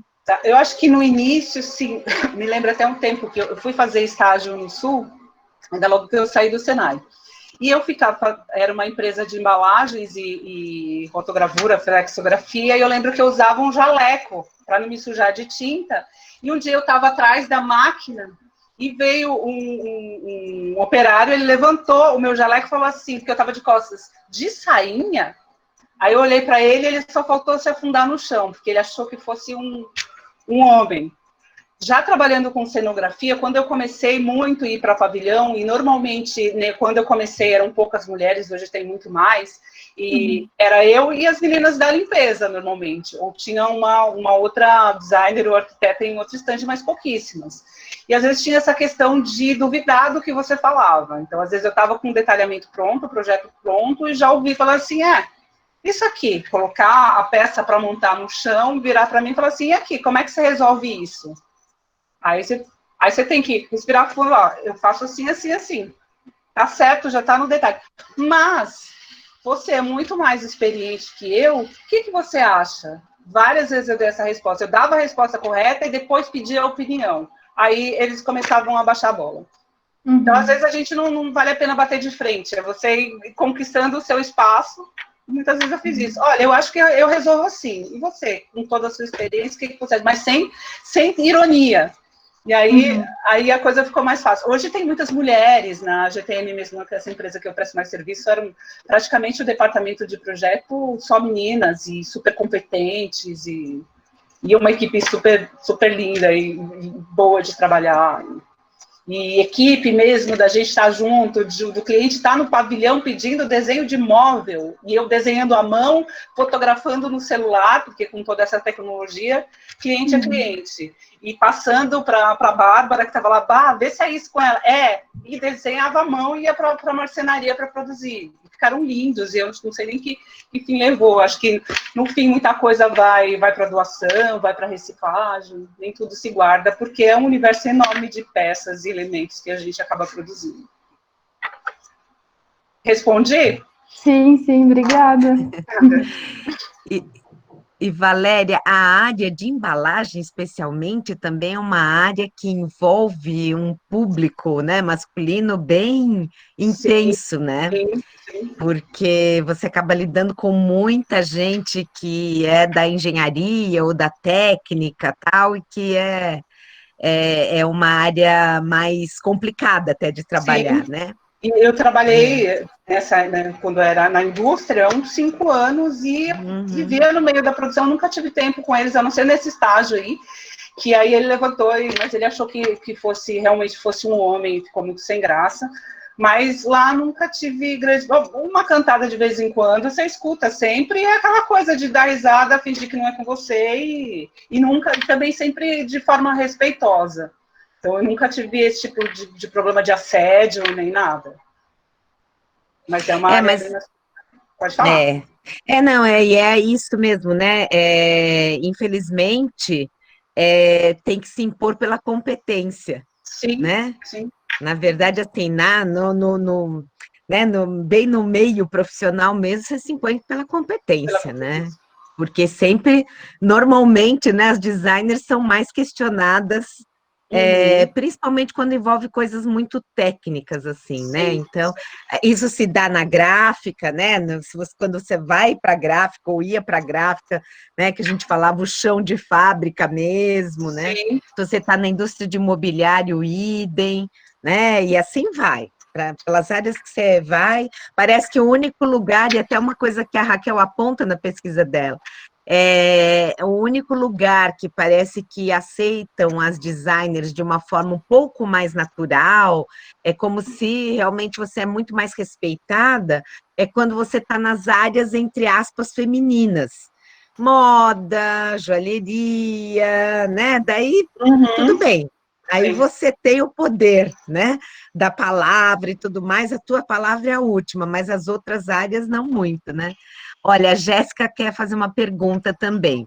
Então, Tá, vamos só um lá. instantinho, deixa eu só complementar isso aí, que essa Ah, coisa de você também ter um certo despojamento. Teve há um tempo atrás que a empresa precisava se chega a grandes eventos, a gente precisa, às vezes tem 15 arquitetos trabalhando em vários projetos, 5 por projeto, enfim. E eu canso de falar, eu não sou arquiteta, sou designer, mas toda vez, ela é arquiteta, não é. Mas não adianta. Mas, voltando, não era isso que eu ia falar, me perguntaram, olha, precisa de uma arquiteta, você conhece alguém? Eu falei, eu conheço. Olha, mas ela é assim igual você, que ela vira à noite no pavilhão, ela sobe em caminhão. Aí eu não tinha nem me dado conta que eu fazia isso, mas eu faço, porque faz parte do trabalho de às vezes, de comprar material e de limpar o chão quando não tem outra pessoa, que o cliente vai chegar, como aquele caso da Nike, que era só eu e a menina e a Andrea de atendimento, e quem vai fazer? Vamos contratar uma faxineira para limpar uma coisa? Não, a gente se vira, fica sem unha, mas o cliente vai ficar feliz. então isso, eu já vou fazer tua pergunta, Jéssica, um minutinho só, mas isso também acho que é uma coisa importante você falar, porque normalmente só se fala do glamour, mas esquece que na hora H que você está para entregar uma coisa, muitas vezes você vai mesmo limpar, ajustar, fazer o máximo para entregar, ainda mais quando você trabalha com ambiente, né? Sim. Para entregar o local perfeito, e isso é uma coisa que raramente se conta, então é muito verdade. legal você falar. né? Que Isso, tem hora que você vai ter que se virar e retocar a mão e dar um uhum. jeito, né? Se acabou a tinta branca, você usa pasta de dente, você faz qualquer coisa para, né, O poder último caso deixar. que eu passei por isso, Mônica, e talvez por isso também acho que ajuda muito a gente também a aprender muitas coisas. Acho que 2 casos. Foi na CCXP, que é a feira de games, a Comic Con. E eu estava trabalhando num projeto de uma creche em Brasília, só que eu estava trabalhando aqui, a empresa que eu trabalhava fazia era uma cenografia temática, principalmente com personagens em fibra de vidro, e eu acabei desenvolvendo umas casinhas e outros elementos lá, que era para colocar no pátio para as crianças, e nesse meio tempo, então, um projeto da Sony, que o Rogério, que é esse meu amigo, que trabalha comigo há muito tempo, ele estava fazendo o detalhamento e ia precisar de alguém para ir para o pavilhão, e eu não tinha acompanhado quase nada do projeto, e fui. No último dia, as meninas de adereço, as aderecistas, elas estavam esgotadas, porque o evento ia começar, e elas já tinham virado a noite anterior trabalhando, então ia ter foi o lançamento do Jumanji. Valéria, explica o que é aderecista. Aderecista é quem cria, é quase um diretor de arte. O diretor de arte é o que vai determinar o que vai entrar, e o aderecista é quem cria as peças. Então, a gente escuta muito falar isso em carnaval, né? Então, teve um stand da Ceusa, agora lembrei o nome, que tinha uma espécie de um lustre na cozinha, que ele era feito com sachês de chá. Só que ele ia de um tom rosé até quase um vinho escuro. E a gente contratou um aderecista para desenvolver. Então, ele levou para casa dele, pôs, acho que de molho na máquina de lavar e com corante para chegar naquele tom. Então, ele produz essas peças que também fazem parte da cenografia, mas são peças mais delicadas. Então, tem um profissional específico para isso. Ou para ir atrás, se existir no mercado também, muitas vezes é o próprio produtor que vai. E só voltando para o Jumanji, aí era um espaço de lançamento, então a gente tinha um rinoceronte cenográfico, tinha um Jeep, que foi comprado um Jeep mesmo, que nem funcionava direito para ficar no espaço, então tinha muitas árvores, uma cenografia de pedra, e em cima vinha uma tirolesa. E chegou quase no dia anterior, as meninas mortas, eu subi, eu fiquei, não sei como eu não caí, pintando corda, pintando. Eu dormi no pavilhão, eu dormi acho que umas 2 horas, e no dia seguinte, eu entrei à 1 da tarde do dia anterior, eu saí no dia seguinte às 7 da noite, sem banho, sem almoço. Então, e no ano seguinte eu fiz o espaço que era dentro do stand da Warner, a gente fez uma ambientação pequenininha de uns filmes que era o It, a Annabelle, aí veio a boneca dos Estados Unidos e tudo mais, e a Annabelle se mexia. Eu nunca nem tinha assistido o filme. Então, para pensar na cenografia do quarto da Annabelle, tinha que assistir o filme também, então isso também faz parte da pesquisa. E no dia, a pessoa que ia cuidar porque à medida que a pessoa entrava, acendia uma luz nesse outro ambiente. Ela dava mais um passo, chegava em um determinado ponto, a boneca mexia. E a pessoa que tinha que operar não ia estar. E eu fiquei lá do dia anterior até o dia seguinte operando essa mesa aí, porque eu também nunca tinha visto isso na vida. E era muito divertido. Imagino, né? É mesmo. Ó. A Giovana Mick até falou que legal, eu tirei foto nessa exposição da CCXP, é isso? E Isso. tá rindo. E a Jéssica fala o seguinte, olha, Valéria, muito bom o seu trabalho. Eu tenho uma pergunta também. Trabalho na parte de comunicação no escritório de um arquiteto designer de móveis. Uma vez por ano, a gente faz uma show house, bem bacana, com bastante espaço para cenografia, mas senti uma dificuldade da equipe toda esse ano com um briefing bastante raso. Gostaria de saber como são os briefings desses projetos geralmente e se você tem alguma metodologia de trabalho mais fixa ou a cada projeto desenvolve de uma forma diferente. Na realidade, a gente sempre parte de um briefing até, acho que os anos 90, era direto com o cliente, então a gente tinha contato com o cliente direto, então o cliente final, por exemplo, se era a Volkswagen, se fosse qualquer outra empresa, era direto, então, ou com o responsável de marketing. Hoje a gente tem as agências, então as agências muitas vezes, às vezes trabalham quase como um telefone sem fio, né, então nem sempre é o que o cliente espera, e os briefings às vezes nem te dão um norte, te falam mais ou menos alguma coisa e à medida que você vai desenvolvendo, você vai ajeitando o projeto. Porque não tem, eu acho que falta também informação do pessoal de agência e também um pouco de marketing, porque existem alguns cursos, eu dou aula no IED também, na pós interiores, onde tem a disciplina de design efêmero. Mas não tem, eu tenho a faculdade de eventos, mas eu não sei até que ponto eles aprendem a desenvolver um briefing. Normalmente é difícil ter um briefing bem elaborado, e quando tem mais elaborado, tem coisa demais que você não sabe qual caminho seguir. Essa é uma dificuldade. Metodologia, na realidade, a gente sempre faz, partir da leitura do briefing, às vezes tem uma reunião antes, fazer uma visita técnica, se é num espaço específico, isso é imprescindível, saber entender como é esse espaço, porque às vezes a gente tem alguma surpresa lá na hora. Esse da CUFA mesmo, era um espaço mínimo, mas tinha essas medidas exatas e tinha uma viga que passava no teto, que a gente teria que levar alguns materiais desmontados, não teria como passar pela escada, nem pelo outro lado, pela onde está a arquibancada, por conta dessa viga. Então, foi importante ter medido, saber a diagonal da porta, para ver até que altura a gente podia fazer esse móvel, para facilitar a montagem. Se é um espaço de um hotel, ou de um lugar de eventos, também entender como é que vai ser transportado esse material. Se é o elevador, qual a capacidade desse elevador? Tem a altura? Tem que ser por escada? Também em shoppings, por exemplo, a gente tem outra questão que só pode montar depois das 10 da noite, e às vezes você chega lá, tem um restaurante aberto e não pode. Também já fiz alguns quiosques para shopping. Chegar lá, era fim de ano, restaurante aberto, as pessoas saíram à 1 da manhã e a gente começou a montar às 2. E 2 horas era para a gente estar terminando. Então, fiz também um outro, não sei por que não apareceu aqui, estou faltando um trabalho, que era um espaço também dentro de uma agência, que era um espaço para os funcionários, um espaço para palestras e também para relaxamento, não era para eu ter ido, o produtor ficou com dúvida no piso, eu tive que ir, fiquei até às 5 da manhã, só para conversar com a pessoa que ia colocar o piso, porque tinha um desenho específico e estava detalhado, tinha no desenho, mas ele ficou inseguro. Então... E também uma dica, Jéssica, não sei se você concorda, Valéria, mas assim, principalmente visitar muitas exposições de arte, Sim. Que tem soluções geniais em termos de espaço, né?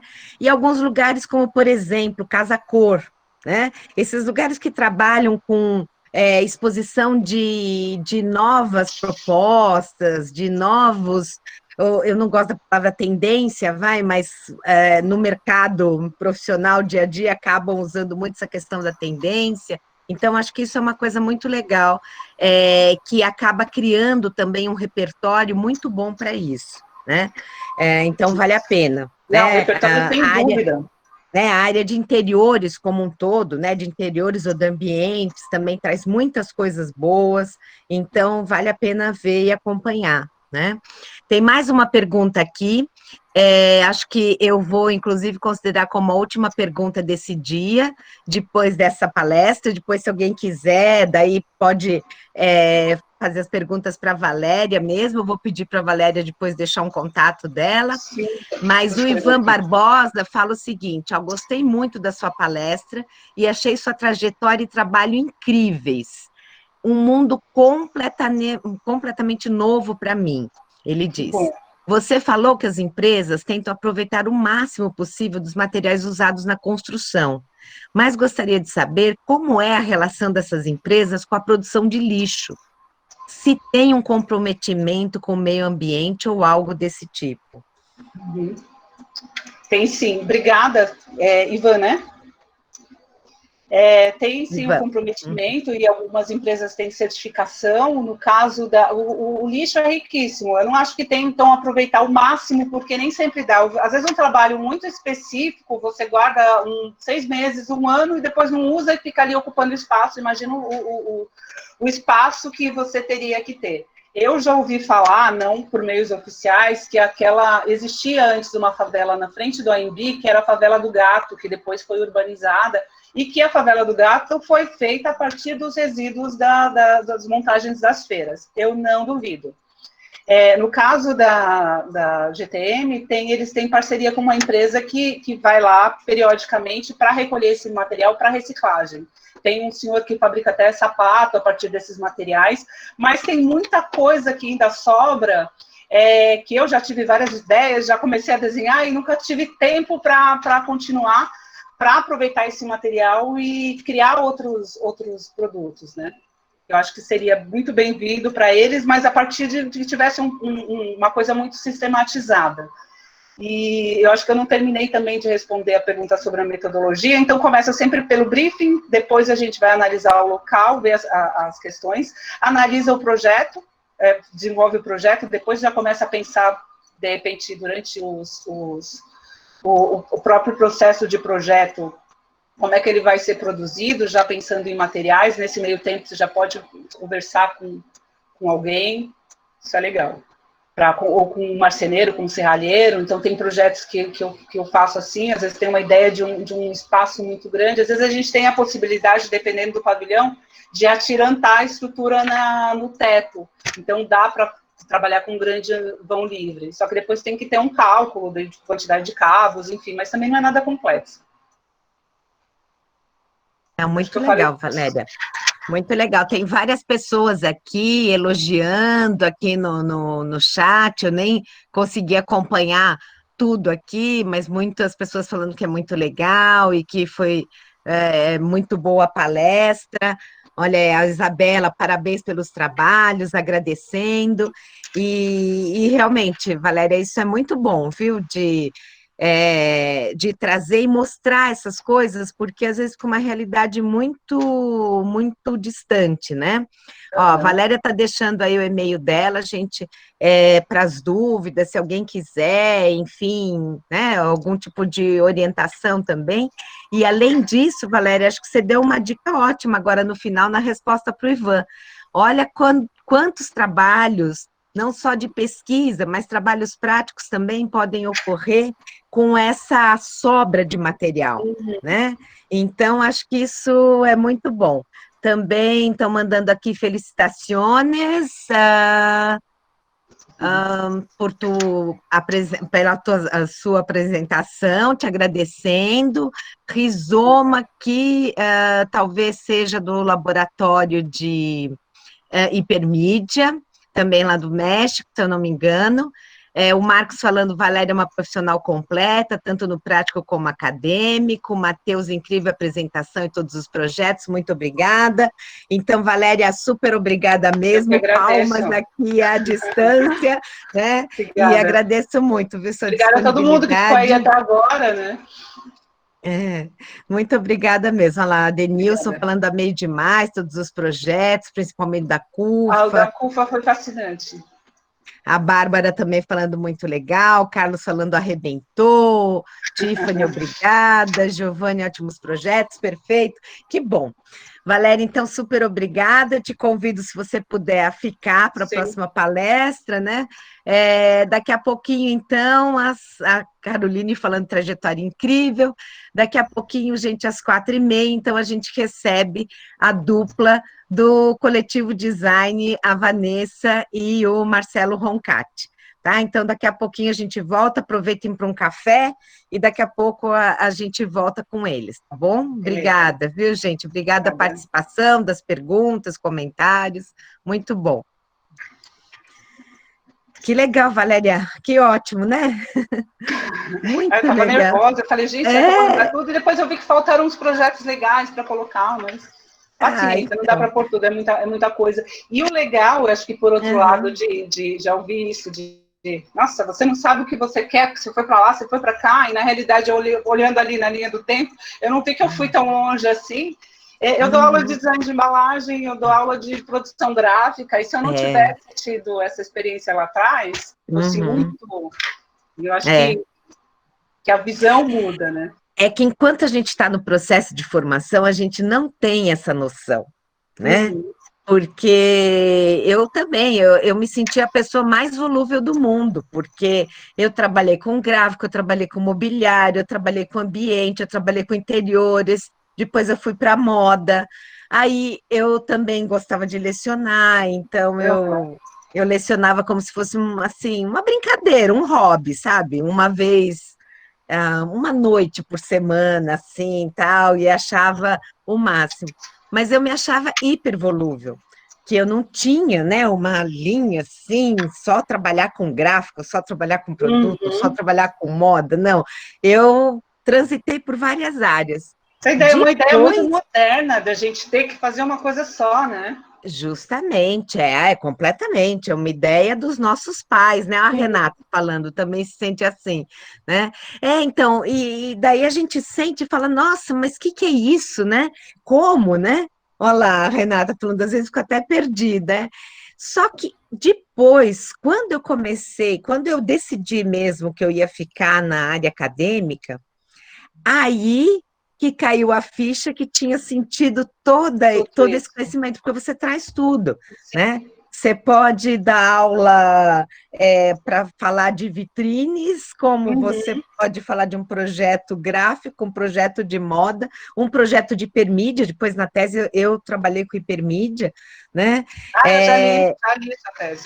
Ah, que legal, então. E aí, tanto que a tese acho que mostra bem isso, né? Ela tem metade dela falando de design, da história do design, né? E depois fala desses novos elementos do projeto. Porque eu também, né, passei por essa fase do escritório, né, do estúdio, que eu trabalhava com normógrafo, trabalhava com, imagina, cópia heliográfica, né, das plantas. Imagina tudo aquilo e, de repente, isso mudou completamente quando teve a entrada, né, das mídias digitais, da computação gráfica, enfim. Mas só depois mesmo que eu tive consciência que isso valeu muito. Então, isso te dá uma flexibilidade dentro da área, por isso que eu falo mesmo assim com propriedade, né? Dá para saber nas áreas como o projeto se desenvolve, dá para acompanhar, dá para você entender mesmo o que é interdisciplinaridade, transdisciplinaridade, né? Quais as diferenças, o que é multidisciplinaridade, então acho que é uma coisa bem legal. Isso é bem bacana. Hoje eu não tenho arrependimento nenhum, muito pelo contrário. Acho que e às vezes acha soluções e outras. Quando eu comecei a desenvolver as bolsas, a minha experiência de desenho, eu não sabia nada de modelagem, mas eu sabia como fazer aquilo. E eu tinha que ter argumento para conversar com a costureira quando ela dizia isso aí não funciona. Eu falava, eu vou fazer a mão, vou desenhar isso aqui. Quando eu fui fazer o curso de modelagem, para mim era muito, muito simples. Lógico que a TIC tem cada área tem as suas especificidades, mas ajuda muito. Mas o negócio é que quando você está numa área e você tem o pensamento de design, você acaba entendendo dos materiais da tecnologia daquela área. Sim, né? É verdade, você sabe que eu trabalhei muito tempo com modas, nunca eu fiz um curso de modelagem, que todo mundo acha, claro, super importante. Valdirene está aí, Valdirene vai ficar brava comigo se eu estiver falando isso aqui.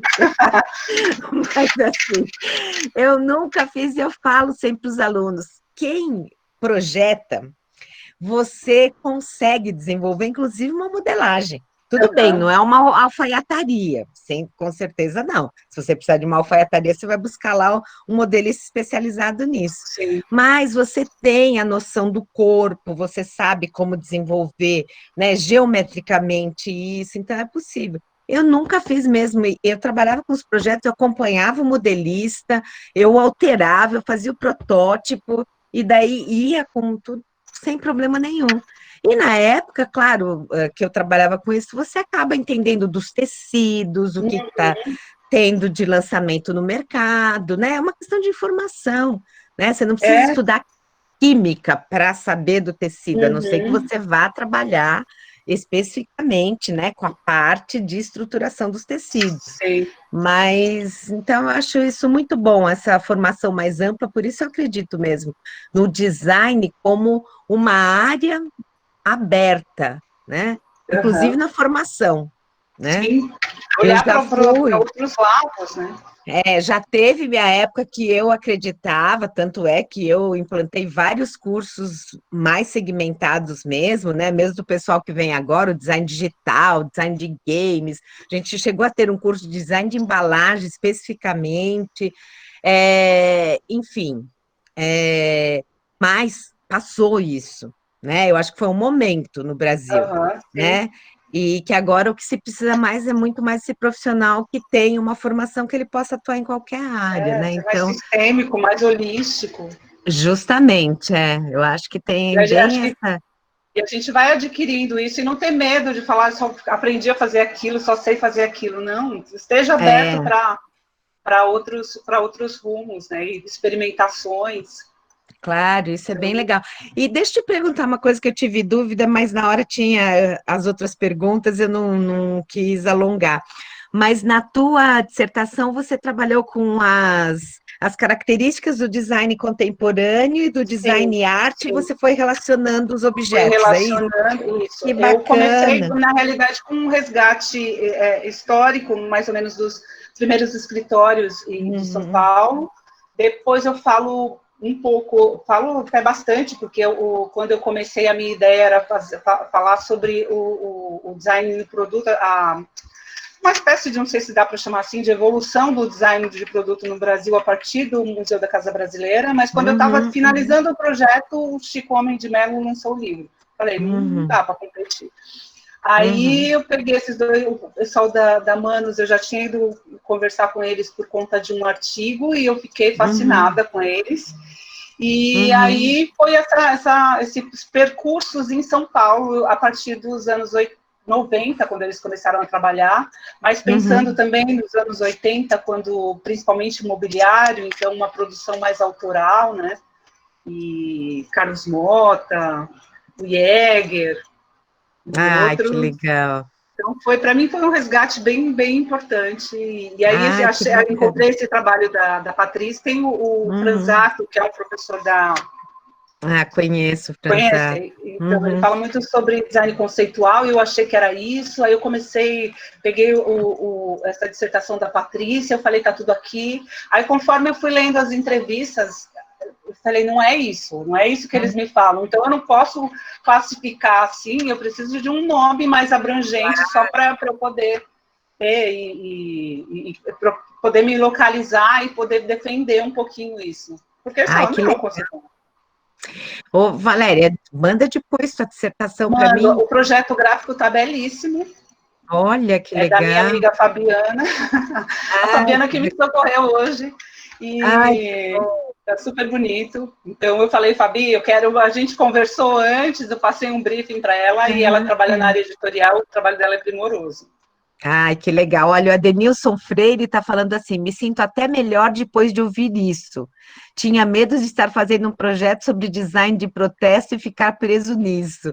Ah, Não, dá dessa para ir para coisa de muitos lugares. transitar na área, né? Dá para ir para muitos lugares, até Tá. mesmo, né? Conforme você vai desenvolvendo, vão aparecendo outros projetos que às vezes você nem imagina, Nem né? imagina. Nem imagina. Imagina, quando eu estava atuando na área, por exemplo, quando eu atuava com projetos para restaurantes e refeitórios industriais. E refeitório industrial também é super chato até de fazer, né? Sim, Porque é muito técnico. E, por outro lado, os restaurantes não, era uma coisa mais livre, mais aberta, tal. Como eu pude imaginar que um dia eu ia estar na área acadêmica, né? então, E que na área acadêmica eu tinha que pensar e criar cursos, né? Que também é uma coisa muito de projeto sim, mesmo, com né? Você certeza. Um vai, né? planejamento muito extenso, Planejamento, né? uma estrutura toda. Jamais eu usava muito isso, e sempre usei, né? Na hora de desenvolver um curso, seja de graduação, seja de especialização, seja um mestrado, tal. Eu tive, né, essa experiência de realmente formular o curso até o mestrado em design, nossa, assim, usava todos os passos mesmo, né, que a gente usa para um desenvolvimento de Sim, projeto de sim. produto, né? Então, olha, como é que está a área, o que que é a pesquisa com a própria área, né? Ouvir os profissionais, né? Uhum. E depois como é esse processo com o processo mesmo de aprendizagem, quer dizer, é O muito legal, aluno que bagagem ele vai ter de acordo com cada disciplina, que disciplina tem justamente, que estar junto com a outra, o que vem primeiro, o que vem depois, que faz toda a justamente, diferença, porque enquanto a é, gente na graduação ou em algum curso, a gente não tem essa noção geral dessa formação, né? não, é verdade. Então é muito legal. Mas isso durante muito tempo me incomodou. Eu falei, eu preciso ter uma coisa só para fazer. E por outro Uhum, lado, essa área do design efêmero e da cenografia, cada dia é uma coisa, cada cliente é um uhum, produto e você tem que se adequar e conhecer o produto e o tipo de produção. E nessas feiras uhum. agrícolas que não tem absolutamente nada a ver com pavilhão, com aquele ambiente fechado, ou mesmo Uhum, uma festa de lançamento, que é outra questão. claro, Já é fiz festa de verdade. aniversário e tudo. Olha que legal, né? Não, mas você vê mesmo o exemplo da dupla Manos, né?